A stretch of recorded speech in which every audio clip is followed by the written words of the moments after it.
वचन के अनुसार परमेश्वर किसी से भी भेदभाव नहीं करते और सबसे एक जैसा ही प्यार करते हैं। इस धरती पर बनाई गई हर एक चीज उनको प्यारी है, लेकिन हर एक को उनके काम के अनुसार ही रूप रंग और गुण दिए गए हैं। लेकिन जब हम इस संसार में कुछ लोगों को अनेक प्रकार के सुख में और दूसरी ओर दुख और कमी में जीवन जीने वालों की संख्या पर विचार करते हैं, तो अचंबा होता है। ऐसा क्या है जो परमेश्वर ने इस प्रकार के अलग अलग वर्ग बना दिए हैं? आज हम प्यार करने वाले परमेश्वर के सामने उनके फेवरेट बनकर जीने की बात करेंगे।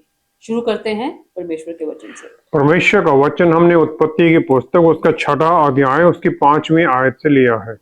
यहाँ इस प्रकार लिखा है, यहोवा ने देखा कि मनुष्यों की बुराई पृथ्वी पर बढ़ गई है और उनके मन के विचार में जो कुछ उत्पन्न होता है वह निरंतर बुरा ही होता है। और यहोवा पृथ्वी पर मनुष्य को बनाने से पछताया और वह मन में अति खेदित हुआ। तब यहोवा ने कहा, मैं मनुष्य को जिसकी मैंने सृष्टि की है पृथ्वी के ऊपर से मिटा दूंगा। क्या मनुष्य, क्या पशु, क्या रेंगने वाले जंतु, क्या आकाश के पक्षी, सबको मिटा दूंगा, क्योंकि मैं उनके बनाने से पछताता हूँ। परंतु यहोवा के अनुग्रह की दृष्टि नूह पर बनी रही। नूह की वंशावली ये है, नूह धर्मी पुरुष और अपने समय के लोगों में खरा था, और नूह परमेश्वर ही के साथ साथ चलता रहा। परमेश्वर के वचन को पढ़े और सुने जाने से आशीष हो। आमीन। परमेश्वर के फेवरेट होने का सही अर्थ क्या है और उनका जीवन दूसरों से अलग कैसे होता है? मूसा को परमेश्वर ने उसके जन्म से पहले ही चुन लिया ताकि वो इजरायलियों को मिस्र की दास्ता से छुड़ा कर लेके जाए।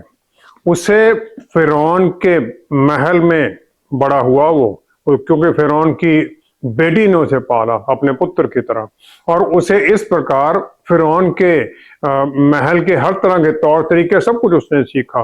उसकी इजिप्ट की जो बुद्धिमत्ता और उसके रास्ते सब उसने सीखे। लेकिन उसका सही जो ट्रेनिंग थी वो स्वर्ग राज्य के कामों के लिए वो 40 साल जो वो विल्डरनेस में जंगल में जेथरो मिडियानाइट प्रीस्ट की भेड़ों को चराता था, उस समय उसने प्राप्त की।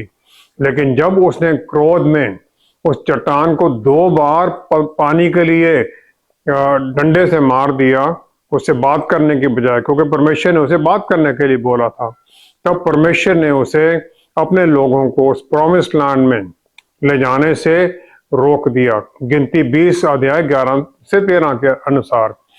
व्यवस्था विवरण 3 अध्याय 25 से 26 आयत में हम देखते हैं इस इंसिडेंट, इसके बारे में बात करते हुए उसने अपने लोगों को उनसे विदा होने से पहले ये बता दिया कि उसने परमेश्वर के सामने प्रार्थना क्या की थी। इसलिए मुझे पार जाने दे कि यर्दन पार के उस उत्तम देश को, अर्थात उस उत्तम पहाड़ और लबनान को भी देखने पाऊं। तो परमेश्वर ने फिर उसे अपने क्रोध में ये बता दिया, उन्होंने कहा, बस कर, इस विषय में फिर कभी मुझसे बातें ना करना। मूसा ने ये इजरायली लोगों को बता दिया। और ये जो एक इंसिडेंट था, एक ही घटना थी, उसकी मिस जजमेंट, उसने प्रॉपर परमेश्वर की बात को नहीं सुना, उनके वचन को नहीं सुना, और उसके कारण उसे ये सजा मिल गई। लेकिन व्यवस्था विवरण 34 से 5वीं 6वीं आयत में हम देखते हैं परमेश्वर ने उसे छोड़ नहीं दिया। उसे उन्होंने उस प्रॉमिस लैंड की पूरी भूमि दिखा दी जो इजरायली लोगों को मिलनी थी। व्यवस्था विवरण 34 अध्याय उसकी 5वीं 6वीं आयत में हम देखते हैं, तब यहोवा के कहने के अनुसार उसका दास मूसा वहीं मोआब के देश में मर गया, और उसने उसे मोआब के देश में बेतपोर के सामने एक तराई में मिट्टी दी, और आज के दिन तक कोई नहीं जानता कि उसकी कब्र कहाँ है। परमेश्वर ने उसे वो सब जगह दिखाई, फिर परमेश्वर ने उसकी कब्र बनाई, उसे दफना दिया, क्योंकि वो परमेश्वर का चुना हुआ जन था। और उसे परमेश्वर ने इजरायलियों को प्रॉमिस लैंड में ले जाने तो नहीं दिया, लेकिन उससे कहीं अधिक उसे आशीषें मिल गई। व्यवस्था मूसा को दी गई थी माउंट सनाई के ऊपर, और वो उसकी बारीकियां समझता था।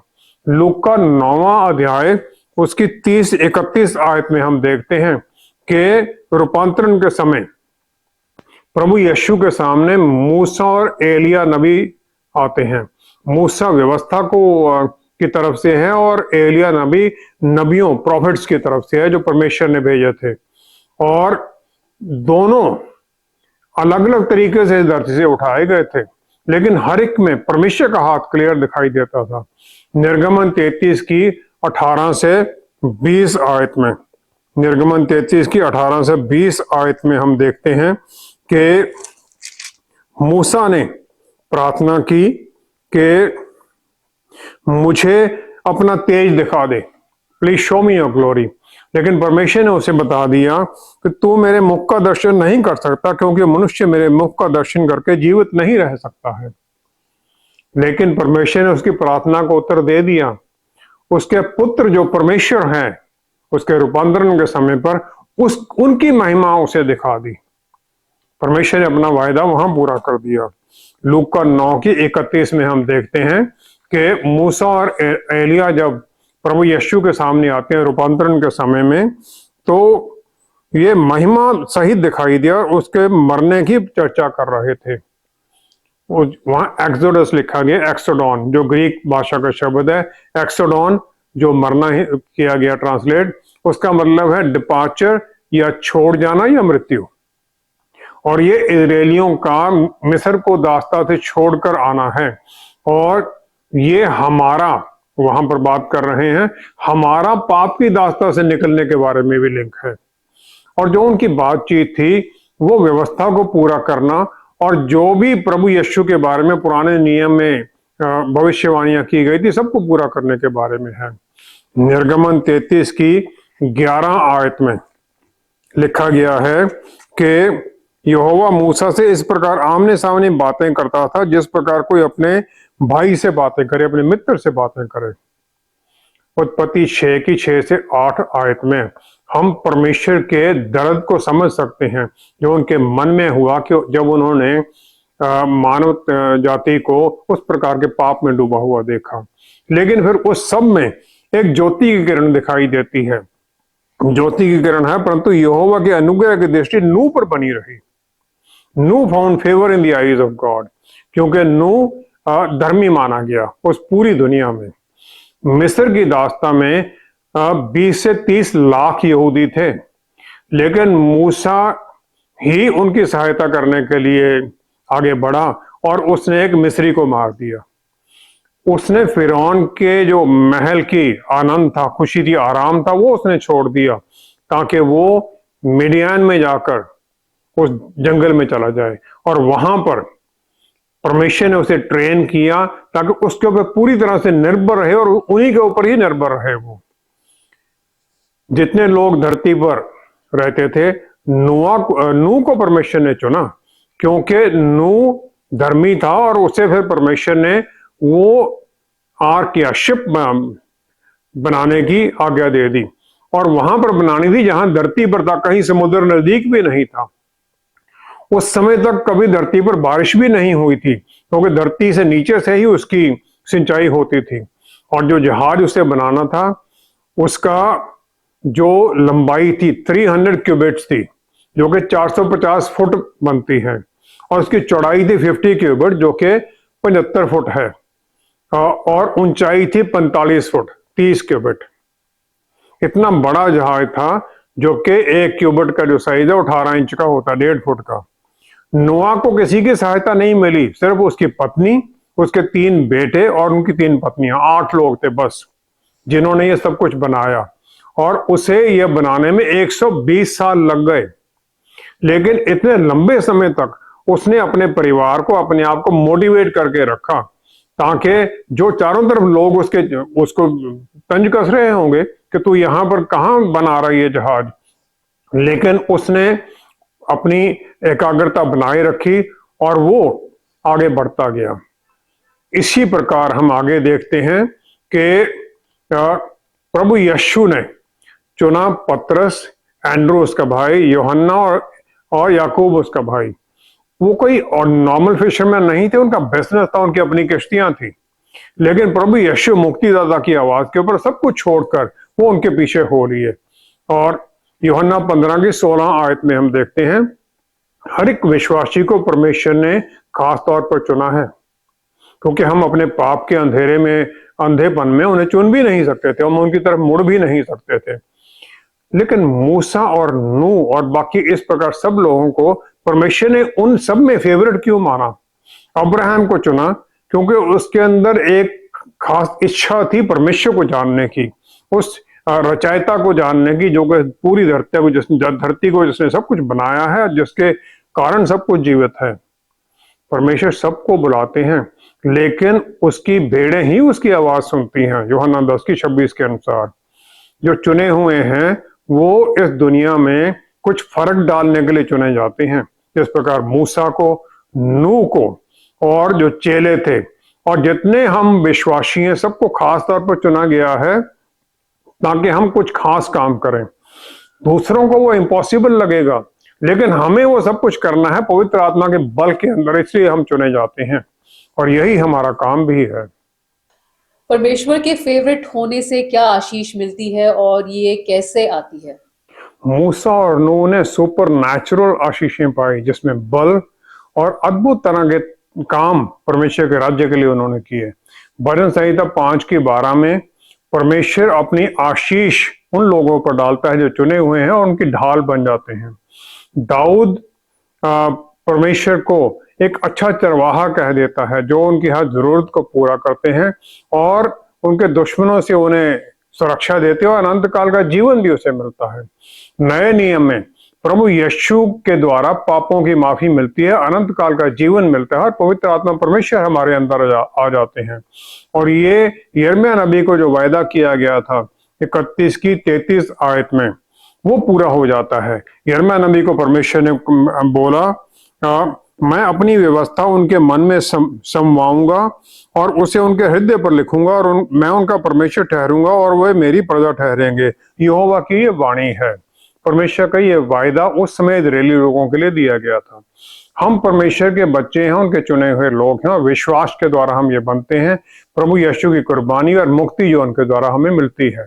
तो है ना 10:10 में प्रभु यीशु ने वायदा किया हमें कि हम उनके ज्ञान और बुद्धि में चलते हैं और उसके द्वारा फिर हम अनंत काल का जीवन पाते हैं।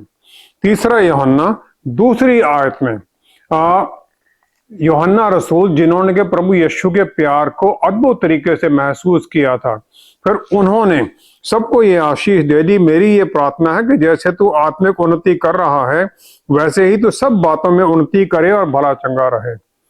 जैसे आत्मिक उन्नति हो रही है, इसी प्रकार तुम दूसरी बातों में भी तरक्की पाओ, शरीर भी तुम्हारा स्वस्थ रहे, प्राण भी तुम्हारा स्वस्थ रहे और हर तरह में तरक्की करते जाओ।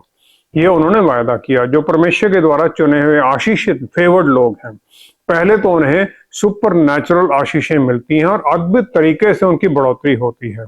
और ये नहीं कि उनके सामने कोई किसी तरह के दुख नहीं आते हैं, लेकिन परमेश्वर उन्हें बल देते हैं कि उनको सबका सामना कर सकें और उसमें भी बल शक्तिशाली होकर निकलें। मॉर्देकाई और जितने यहूदी लोग थे वो अपने जीवन के लिए डर रहे थे, क्योंकि हामान ने राजा से ये आज्ञा ले ली थी कि सबको नष्ट कर दिया जाएगा, लेकिन उसकी प्रार्थना स्वीकार हुई। हामान को फांसी लगा दी गई और यहूदी बचा दिए गए। और इसके कारण हम देखते हैं प्योरम का फेस्टिवल जो कि मनाया जाता है, अभी ये मनाया गया है। एस्थेर 8वां अध्याय 15वीं आयत में फिर राजा ने उसे मॉर्देकाई को ऑनर किया उसे, और फिर यहाँ लिखा गया, तब मॉर्देकाई नीले और श्वेत रंग के राजकीय वस्त्र पहने और सिर पर सोने का बड़ा मुकुट धरे हुए और सूक्ष्म सन और बैंगनी रंग का बागा पहने हुए राजा के सम्मुख से निकला और शूशान नगर में लोग आनंद के मारे ललकार उठे। जो चुने हुए लोग हैं वो इस प्रकार फिर आशीषित होते हैं। दूसरा है उन्हें स्वर्गीय आशीष मिलती है और परमेश्वर की हजूरी वो महसूस करते हैं, हर कदम पर हर परिस्थिति में उनके साथ होती है। दूसरा शमूएल 5वां अध्याय 22 से 24 आयत में हम देखते हैं, फिलिस्तीनी लोगों ने रिफेम की घाटी में अपने आप को राजा दाऊद और उसकी सेना के साथ युद्ध के लिए लगा लिया। परमेश्वर दाऊद की प्रार्थना सुनते हैं और फिर उसको जीतने का सिर्फ तरीका ही नहीं बताते हैं, उसे स्वर्गीय सहायता का भी वायदा कर देते हैं। फिर उसे वो कहते हैं, जब तूत के वृक्षों की फुनगियों में से सेना के चलने की सी आहट तुझे सुनाई पड़े, तब ये जानकर फुर्ती करना कि यहोवा फिलिस्तियों की सेना के मारने को मेरे तेरे आगे अभी पधारा है। ऊपर टहनियों में चलने की आवाज सुनाई उसे देनी थी, और दाऊद ने वो किया। तीसरा है, वो स्वर्गदूत उन्हें संदेश लेके आते हैं, स्वर्गदूत परमेश्वर का संदेश लेके आते हैं। लूका पहले अध्याय में हम देखते हैं जकारिया जो प्रीस्ट है और मरियम जो प्रभु यीशु की माता हैं, उनके पास गैब्रियल स्वर्गदूत आता है और जो उनके अद्भुत आशीषों का संदेश लेके आता है। लूका पहला अध्याय उसकी 28 आयत में हम देखते हैं, पहले की 28 में स्वर्गदूत ने मरियम के पास भीतर आकर कहा, आनंद और जय तेरी हो जिस पर ईश्वर का अनुग्रह हुआ है, प्रभु तेरे साथ है, प्रभु तेरे साथ है। कौन औरत है जो ये नहीं चाहती होगी उस समय के वो मसीहा की माता बने यहूदियों में।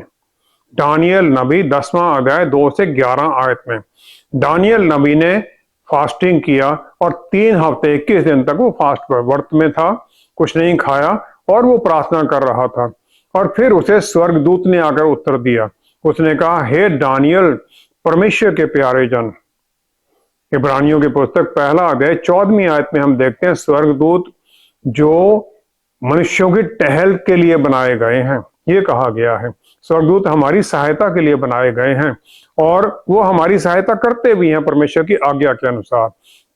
चौथा है, आत्मिक बल और अथॉरिटी नेचुरल उससे ज्यादा कहीं मिल जाती है जो चुने हुए लोग हैं।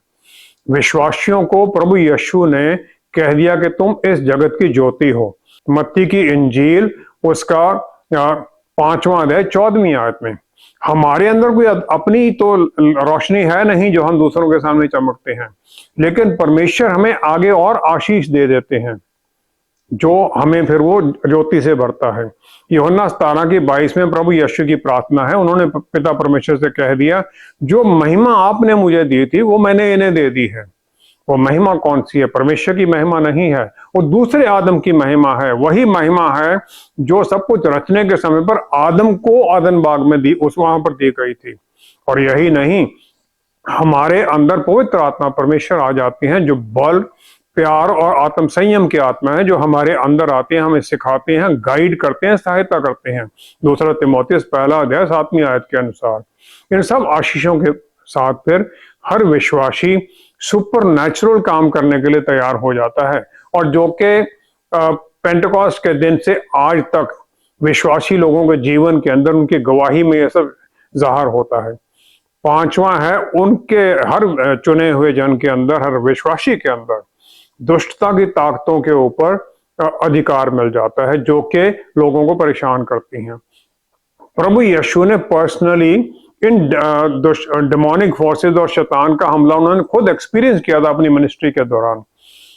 प्रभु यीशु के ऊपर शैतान ने और टेम्पटेशन का भी, उन्हें जो टेम्पटेशन हुई थी उसमें भी उन्होंने देखा था। फिर उन्होंने हर जन को ये आशीष दे दी, उनके ऊपर अधिकार दे दिया। लूका 10:19 आयत के अनुसार प्रभु यीशु ने कह दिया, देखो मैंने तुम्हें सांपों और बिच्छुओं को रौंदने का और शत्रु की सारी सामर्थ्य पर अधिकार दिया है, और किसी वस्तु से तुम्हें कुछ हानि ना होगी। सुरक्षा भी साथ में है। और इस प्रकार जो हम विश्वास करते हैं, ये आशीषें हम पाते हैं प्रभु यीशु से विश्वास में, और फिर उनके चुने हुए बनकर हम फेवरेट बनकर हम जीते हैं। लेकिन शैतान हमें इसमें नहीं चलने देना चाहता, और वो हमारे मन में हर तरह के शक डालता रहता है। जब प्रभु यीशु ने लाजरस को, जो 4 दिन से पहले मर गया था, जब जीवित होने के लिए उसे दोबारा कब्र से पुकारा, तो उन्होंने पहले अपनी बल को चेक चुक नहीं किया कि हाँ भी मुझे में शक्ति है कि नहीं है। उन्होंने विश्वास में उसे आवाज लगा दी और लाजरस कब्र से बाहर निकला आया। हमें भी इसी प्रकार जीना है, हमें भी इसी प्रकार उस अधिकार में जीना है शैतानी ताकतों के ऊपर। बल पाए हुए, चुने हुए, आशीषित लोग हैं हम। जब हम ये करने लग जाते हैं तो सब आशीषें भी हमारे अंदर से काम करती हैं। हर विश्वासी परमेश्वर का चुना हुआ है तो उनके खास भी हुए। तो इसमें बढ़ने के लिए और क्या जरूरी है? हम परमेश्वर को किसी तरह से अपने आप को प्यार करने के लिए बाध्य नहीं कर सकते और ना ही किसी तरीके से हम उनकी वो स्वर्गीय आशीष अपने बल से पा सकते हैं। कोरा के पुत्र जो के यरूशलेम के भवन में, परमेश्वर के भवन में आराधना में लीडर थे, और उनका जो वंशज था, जो उनसे पहले उनका कोरा जो लीवाइट था, उसने मूसा और हरौन के खिलाफ विद्रोह कर दिया था। और फिर कोरा उसके जो साथी थे सब धरती में जीवते हुए ही समा लिए गए थे। और जो कोरा के पुत्र थे उन्होंने परमेश्वर से दूर होने का असर देख लिया था। भजन संहिता 84 की 10वीं आयत में फिर वो ये गाते हैं, वो कहते हैं क्योंकि तेरे आंगनों में का एक दिन और कहीं के 1000 दिन से उत्तम है। दुष्टों के डेरे में वास करने से अपने परमेश्वर के भवन की डेवड़ी पर खड़ा रहना ही मुझे अधिक भावता है। गेट कीपर बनना ही आशीषित है किसी दुष्ट के घर में रहने की बजाय। हमें एक कोशिश करनी है नजदीकी में जाने के लिए, उनके वचन को हम पढ़ें, मनन करें उसके ऊपर, और फिर हम उनसे प्यार करते हुए, उनमें विश्वास करते हुए, उनकी आज्ञाकारिता में चलते हुए, उन्हें सम्मान देते हुए, हर तरह से उन्हें ऊपर उठाते हुए अपने जीवन में हर काम में उन्हें हम आगे करते हुए फिर सब आशीष पाते हैं। और फिर ये हमारा जो एटीट्यूड है धन्यवाद का, उससे जाहिर होता है, और फिर हम हर बात में उनका धन्यवाद करते हैं जो उनसे हमने पाई है, जो हम उनसे पा भी रहे हैं। भजन संहिता 37 की 4थी आयत में राजा दाऊद हर तरह के दुख सहने के बाद भी वो कह देता है, यहोवा को अपने सुख का मूल जान और वह तेरे मनोरथों को पूरा करेगा। मनोरथों को पूरा करेंगे जब हम उन्हें ही सुख का मूल जानते हैं। और जो चुने हुए लोग थे वचन में हैं, उनके अंदर भिन्न क्या था। उत्पत्ति 5वां अध्याय 24 आयत में हम देखते हैं, एनोक परमेश्वर के साथ साथ चलता था और वह लोभ हो गया क्योंकि परमेश्वर ने उसे उठा लिया। Enoch was taken by God, he was not. और एनोक कोई नॉर्मल डेथ नहीं मरा। उत्पत्ति 6वां अध्याय 8वीं 9वीं आयत में हम देखते हैं, यहोवा का अनुग्रह की दृष्टि नूह पर बनी रही और नूह परमेश्वर के साथ साथ चलता रहा। साथ साथ चलना है, उनकी आज्ञाकारिता में चलना, और ये उनकी बातों से जाहिर हो जाता है क्योंकि नूह 120 साल लगा रहा वो जहाज बनाने के लिए, और उसने कभी समुद्र भी नहीं देखा था, ना उसे जहाज बनाने की कोई नॉलेज थी। पहला शमूएल 13 अध्याय 14वीं आयत में दाऊद 15 साल का ही था जब उसे चुन लिया गया सॉल को रिप्लेस करने के लिए, राजा बनने के लिए। और फिर शमूएल नबी ने सॉल को बता दिया, यहोवा ने अपने लिए एक ऐसे पुरुष को ढूंढ लिया है जो उसके मन के अनुसार है, और यहोवा ने उसी को अपनी प्रजा पर प्रधान होने को ठहराया है। दाऊद ने बहुत दुख सहे, पाप किया। उरिया जो कि बादशिबा का पति था, उसका मर्डर करवा दिया, लेकिन फिर भी वो हर बात में परमेश्वर की तरफ मुड़ता है, अपनी हर तरह से अपने मन को उनके सामने खोल देता है, और वो हर बार पूरे मन से माफी मांगता है। पतरस रसूल को बहुत लोग कहते हैं कि वो तो बेवकूफों की तरह काम करते थे। उन्होंने गत्समनी पार्क में जो हाई प्रीस्ट का सर्वेंट मालकुस था उसका कान काट दिया था, और फिर उन्होंने 3 बार प्रभु यीशु को इनकार कर दिया, लेकिन फिर भी वो पानी पर चले और प्रभु यीशु ने पर्सनली उन्हें आशीषित किया। हम यूहन्ना 21 में देखते हैं, यूहन्ना 21 अध्याय में जी उठने के बाद प्रभु यीशु उसे 3 बार सवाल पूछते हैं कि तुम मुझसे प्यार करता है। फिर उसे कहते हैं मेरे मेमनों को चरा, फिर कहते हैं मेरी भेड़ों की रखवाली कर, फिर कहते हैं मेरी भेड़ों को चरा। उसे सबसे अद्भुत काम दे दिया गया। जो चेले थे उन्हें कमांड मिली थी मेरे पीछे हो लो, और पतरस रसूल पूरे मन से उनके पीछे चले, पूरी तरह से। हम परमेश्वर से आगे चलना चाहते हैं, हम अपनी प्लान बना लेते हैं, फिर प्लान उनके सामने रखते हैं कि इस प्लान को आशीष कर दो। हम चाहते हैं परमेश्वर हमारी प्लान को फॉलो करें और हमारी प्लान को आशीषित दें। हम उनकी इच्छा पहले नहीं जानना चाहते हैं। यूहन्ना नबी की पुस्तक 10वां अध्याय उसकी 27 आयत में जो परमेश्वर की चुने हुए लोग हैं, प्रभु यीशु ने कह दिया मेरी भेड़ें मेरी आवाज सुनती हैं क्योंकि मैं उन्हें जानता हूं और वो मेरे पीछे चलते हैं। दूसरा ग्रंथियों 5वां अध्याय 7वीं आयत में पौलुस रसूल, जो कि एक महान स्कॉलर है, अपोस्टल है, उसने एक और जो चुने हुए विश्वासी जो आशीषित लोग हैं उनके बारे में एक और बात कह दी। वो कहते हैं हम विश्वास, we walk by faith not by sight. जो दिखाई देता हम उससे नहीं चलते हैं, रूप से नहीं चलते हैं, विश्वास से चलते हैं। इब्रानियों के पुस्तक 11 अध्याय 1 आयत में विश्वास की परिभाषा है, जो हमने नहीं देखा वो उसका प्रूफ है। क्योंकि जो हमें दिखाई दे रहा है उसके लिए विश्वास की क्या जरूरत है, हमें मिल ही रहा है वो तो। प्रेरितों के पुस्तक 16 अध्याय 6-7वीं आयत में, प्रेरितों की पुस्तक 16 अध्याय 6-7वीं आयत में हम देखते हैं पौलुस रसूल और साइलास वो जाना चाहते थे, वो बैथीनिया जाना चाहते थे, लेकिन पवित्र आत्मा परमेश्वर ने उन्हें रोक दिया और फिर उन्हें फिलिप्पी जाना पड़ा और वो आज्ञाकारिता में चले। जो विश्वास में इस प्रकार चलते हैं वो परमेश्वर की गाइडेंस ढूंढते हैं और फिर उसके अनुसार अपना जीवन जीते हैं। हम परमेश्वर की इच्छा उनके वचन के द्वारा समझते हैं, जो पवित्र आत्मा परमेश्वर हमें अंदर से समझाते हैं, लेकिन हम बहुत बार उसे मानना नहीं चाहते। हम ये कहने लग जाते हैं नहीं, परमेश्वर तो मुझे ऐसे अच्छे काम के लिए रोक ही नहीं सकते हैं, ये तो दुष्ट आत्मा है जो मुझे रोक रही है। परमेश्वर अपने बच्चों को उतना ही प्यार करते हैं, और लेकिन फिर भी वो कुछ लोगों को अधिक देते हैं जो उनके पीछे चलते हैं। कोई भी किसी आदमी को ऐसे को कैसे विश्वास करेगा उसके ऊपर जो किसी भी तरह से अनरिलायबल है, जो उसे बताया गया उसको काम ही ना करे। वो यूहन्ना 14 अध्याय उसकी 23 आयत में हम देखते हैं, यूहन्ना 14 की 23 में प्रभु यीशु ने कह दिया कि यदि कोई मुझसे प्रेम रखेगा तो वह मेरे वचन को मानेगा और मेरा पिता उससे प्रेम रखेगा और हम उसके पास आएंगे और उसके साथ वास करेंगे। सिर्फ कंडीशन है परमेश्वर से प्यार करना, उनके वचन में चलना, उनकी आशीषित होने के लिए। कैसी अद्भुत आशीष प्रभु यीशु ने हमें दे दी है जो उनकी आज्ञाकारिता में चलते हैं। पिता और पुत्र हमारे साथ आकर वास करना चाहते हैं। प्रभु यीशु ने प्रार्थना में यह भी कह दिया था कि जो ये चुने हुए हैं ये वहां हों जहां मैं भी हूं, ताकि वो महिमा मेरी देखें।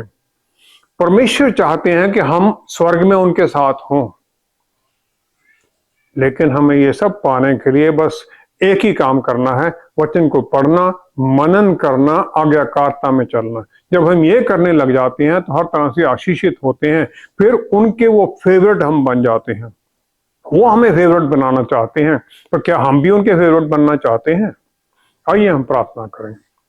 पिता परमेश्वर, क्या ही धन्य है आपने हमें चुना, आशीषित किया, अपने प्यार से भर दिया, अपने प्यारे बेटे के द्वारा हमें मुक्ति दी, पापों की माफी दे दी, और प्रभु आपने हमें बल और शक्ति से भर दिया, आत्म संयम से भर दिया पवित्र आत्मा परमेश्वर के द्वारा। आप हमारे साथ वायदा करके हमारे साथ ही रहते हैं, हर दिन हमारे साथ हैं, हर कदम पर हमारे साथ हैं। बस जब हम ये इस एहसास के साथ चलते हैं तो हमारी बात जो हम बोलते हैं, हर कदम जो लेते हैं, जब काम करते हैं, तो सब इस एहसास के साथ ही करते हैं कि आप सब कुछ देख रहे हैं, हमारे साथ हैं। फिर हमारे कदम गलत रास्ते पर जाने से रुकते हैं और हम आपके बल में हर तरह की दुष्टता की ताकतों का भी सामना करते हैं। जितने भी लोग हम जुड़े हुए हैं इस प्रोग्राम के द्वारा इस समय, प्यारे प्रभु जी, हर जन को आशीषित कीजिए। हर जन फिर आपके वचन की आज्ञाकारिता में, आपके बल और शक्ति में चले, आपकी आशीषों से भरा हुआ जीवन जिए, उस बहुतायत का जीवन पाए जो आपने वायदा किया है। पिता परमेश्वर, धन्यवाद सहित सब कुछ प्रभु यीशु के पवित्र नाम में मांगते हैं। आमीन, आमीन, आमीन। परमेश्वर उन्हें पसंद करते हैं जो उनके पास सदा कुछ मांगने के लिए ही नहीं जाते, बल्कि धन्यवाद करते हुए निकट होकर उनकी आराधना करते हैं। जब हम ऐसा करते हैं तो हर पल आनंद से भरा होता है और परमेश्वर का हाथ हमारे ऊपर आशीषों की वर्षा करता ही रहता है। जितना निकट हम जाते हैं उससे कहीं अधिक वो हमारे पास आते हैं। Thank you so much for watching. See you next time. Stay blessed. Shalom.